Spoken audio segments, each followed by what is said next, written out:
Friends, today we're going to talk about how to make gold in New World. It is a very important resource, and in a lot of ways, gold basically allows you to do everything. Some of the best gear in the game right now is crafted, which you can trade to other players for gold. I've seen people selling mutated dungeon runs for gold, sandworm runs for gold. I've even heard of companies trading territories to each other for a gold price as well. So yeah, gold is pretty lucrative, and today we're going to talk about how you can earn it in New World. Now, rather than be a get-rich-quick sort of scheme where it's like, you can make 100,000 gold in 2 minutes just by doing this. Today, we're actually going to be covering some sort of daily topics or daily activities that you can do to slowly pad up your wallet here. And then maybe towards the end of the video or another video, we'll talk about how you can then invest your gold in order to like really make those big numbers. So yeah, let's cover some quick dailies you can do in New World in order to make a few thousand gold every single day. So the first thing that we're going to cover is events. Now, right now we have the Summer Medley Fair event, and in every single settlement you have one of these stages. It's an opulent bestowment. It might have a different name depending on sort of what tier of upgrade, but from like harvesting these, we can do it once per day, and we get a exquisitely packed basket. And from the exquisitely packed basket, we get a varying amount of coin, 76, 157, 72, so on and so forth. Now, when I checked this yesterday, we made about 1,400 gold from doing this. Today, it looks like it's probably going to be around the same. We had 1,000 gold to start with, I think, on this character. So if we take a look now, we're at 2,400. So yeah, it's about another 1,400 gold. So just some free gold literally sitting there that you can do every single day. If nothing else, it takes you about 5 minutes. You do it over the space of a week, you do it over the space of 2 weeks, it all adds up. Now, if the YouTube video gods have been kind, this video will still be getting recommended way past when the Summer Medley Fair event has ended. However, other events coming its place to replace it, and they often have a sort of way that you can earn gold daily from them as well. So we've got the Halloween event coming up, the Siege of Sulfur event, probably maybe even the Winter Convergence event, and they all have a sort of similar system where once per day you can interact with something to make gold. If you're not sure what the current event gold method is, pop into the stream. I'll put a link to it in the description down below. We'll happily answer any questions there. Now, we just chopped down a tree in New World, and we got a hidden stash from this. Now, Amazon seems to, for some reason, like vary whether these are available in the game or not. So like yesterday or the day before, you couldn't get them, and now you can get them. So it depends like what period of time you're playing New World in, but often just from mining or chopping down trees, you can get these hidden stashes. I think there's up to 3 that you can get per day. So we'll try and bash this rock here and see if we can get one from... There we are. We got a second one there. It took us about 6 or 7 trees to chop down, but we got another one. I think you can get up to 3 of these per day. And again, it's just another daily source of gold. 179 coins from those. And then 74 from that one. And again, so maybe on average about 300 to 400 gold. And again, it's just another daily that you can do that really requires almost no effort. And you guys would be surprised just by doing those every day. You know, that's maybe like 3,000. No, probably maths is wrong. 2,000 gold just sitting there every day for all of like maybe 10 minutes of work. One strategy that you could run to maybe be, I don't know, it's not necessarily against the rules, but you could make another character on the same server. We can do that these days. You can set up your own company. So I've got Trek 2 on DVD here. We are recruiting if you guys want to come join. And we can send a company invite to another character that I have on this server. So this isn't actually me, but if a Baggins found Arc, invite to company, I log on to that character, I join the company, I go and do that on the other character, and then we go to the treasury button here and deposit, and then I deposit all of my gold from that character and then log back onto my main character, and there you go. Suddenly we're going from like 2,000 gold a day, we have 4,000 gold a day. Some other dailies that you can also do include corrupted breaches. So if you guys do a level 25 major corrupted breach, so we're talking the major corrupted portal or the major corrupted monolith, it could even be like level 35 as well. Ideally you want to do the lower level ones because they're just easy to do solo. Twice per day, by opening up the major breach cache that you get from these, you can get a bag of 250 coins. So that's 500 coins, again, just daily sitting there that you can do from 2 major corrupted breaches per day. If you want to be smart, you can even stockpile these. So you could do like 10 corrupted breaches in one day and just open up 2 boxes at a time every day. Again, it's not a massive amount of gold, but this really does add up over a daily basis. Another couple dailies that you can do include flipping refining materials. So hopefully, if you guys haven't already, I do encourage you have worked on your refining skills down here. So we have smelting, stone cutting, leatherworking, and woodworking. I'm actually still a little bit behind on this character with weaving and woodworking. But when you get to 200, you unlock the ability to make asmodium. And then we also have glittering ebony. We have leatherworking for runic leather.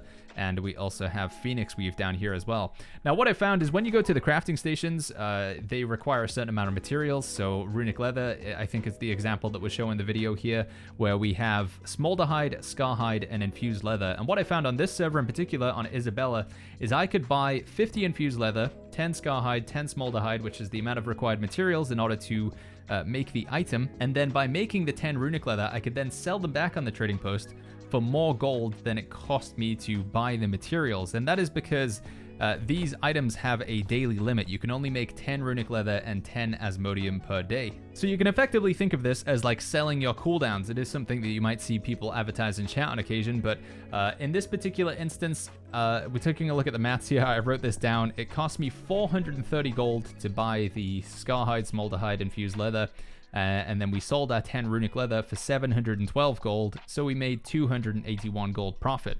Now in this case, I wasn't using any tanning gear. We also didn't have control of the Weaver's Fen Fort. For those of you who don't know, whichever faction controls the Weaver's Fen Fort gets 10% extra refining. So if you make 10 runic leather, you're guaranteed to get 1 extra, so you'll always get 11. And then with the tanning gear, you can also get a percentage chance to make extra as well. So there is a percentage chance, or there is like a chance that you will make bonus runic leather, so you can make even more gold from flipping these materials. Now this is going to vary depending on prices on your server. I also think that it's probably better to list a buy order rather than sell to somebody's sell order. I never remember the way around, but rather than just selling it, put it up on the trading post at a price cheaper than other people's and wait for it to sell that way, rather than selling to somebody who's already got an order placed, if that makes sense. And you'll probably make even more gold from this. I think if you were to do this for Asmodium, Phoenix Weave, Runic Leather, and Glittering Ebony every day, you could easily be making 500 to 1,000 gold just flipping the raw materials. So buy the materials, craft the item, and then sell it. And I think, again, it could be easily 500 to 1,000 gold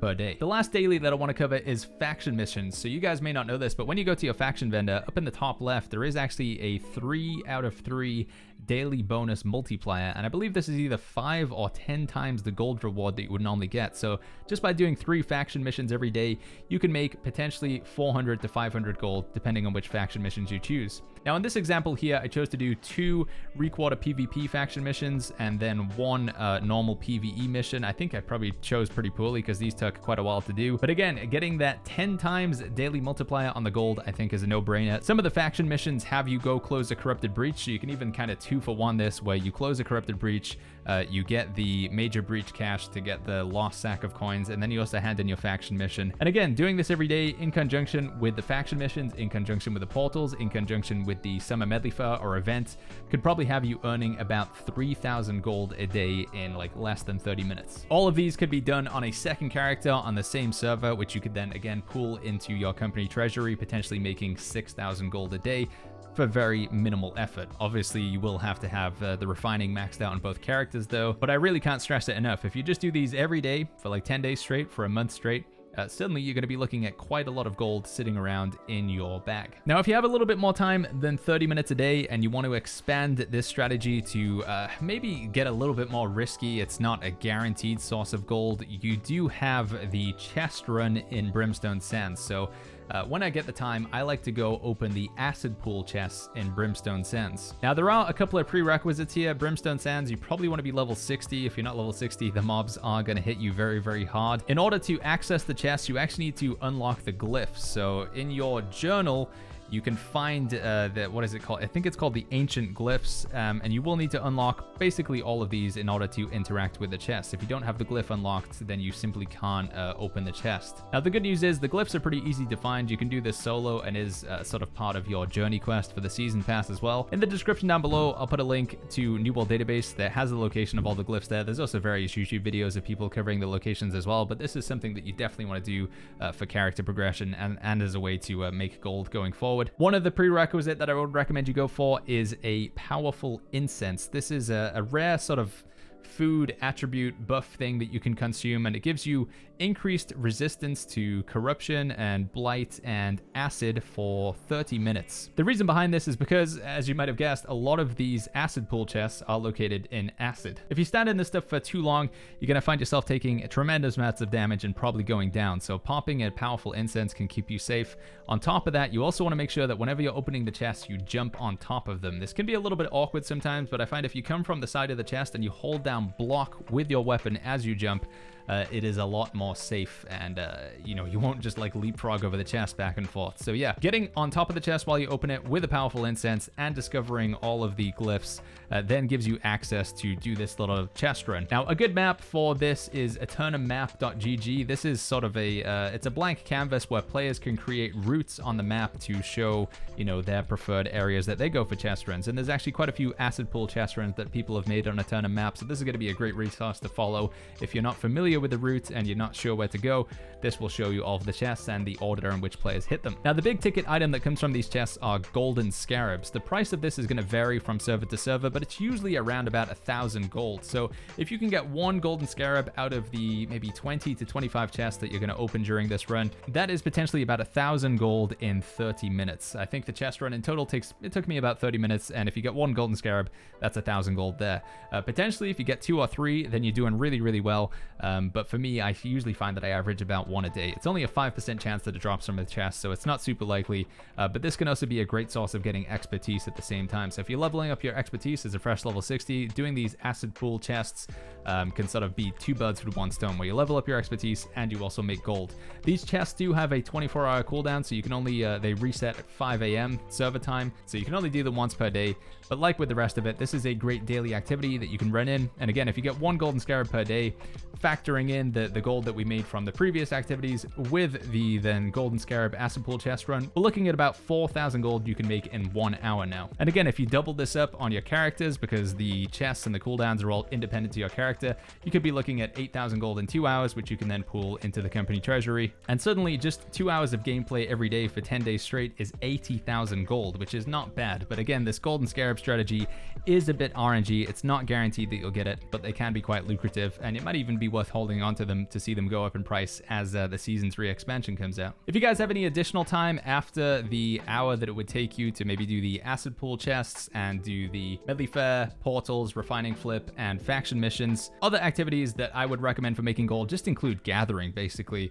One little route that I like to do, and this is going to vary depending on what server you're on, is the Orichalcum and Azoth Water route that you can do down in the bottom right of Reekwater. So if you go down to Sile Oseko, along the left side of the climb, there's a ton of Orichalcum ore that you can mine over here, and then you hop off the cliff and go towards the water edge here, and then there's a bunch of Azoth water.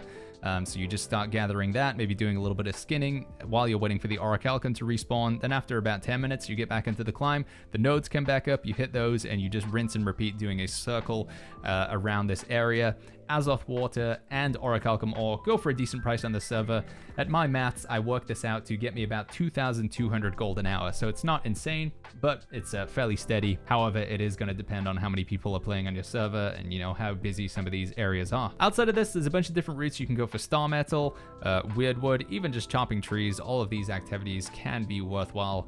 You can make them even more worthwhile by upgrading your tools as well.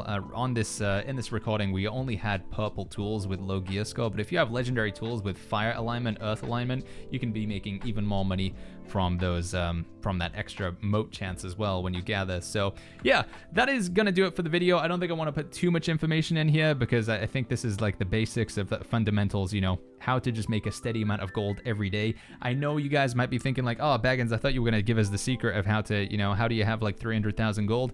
It is just by doing stuff like this every day. I've been playing New World for almost 2 years now, and just a little bit of activity every day just to get like, yeah, 4,000 gold per day. It really does add up over time. In a future video, we will go over what you can do with large amounts of gold to sort of gamble and potentially make even more. But yeah, like I say, I think we'll keep that for a separate video. If you guys have any tips when it comes to making gold that you want to share with other players, let them know in the comments down below. Let me know as well. If you want to continue this discussion and see what I'm doing to make gold these days, you can hop in on the stream. Again, we'll have a link to that in the description down below. But thank you everybody for watching this video. If you enjoyed it, make sure you go ahead and click the like button, subscribe for more, and I'll see you guys all in the next video.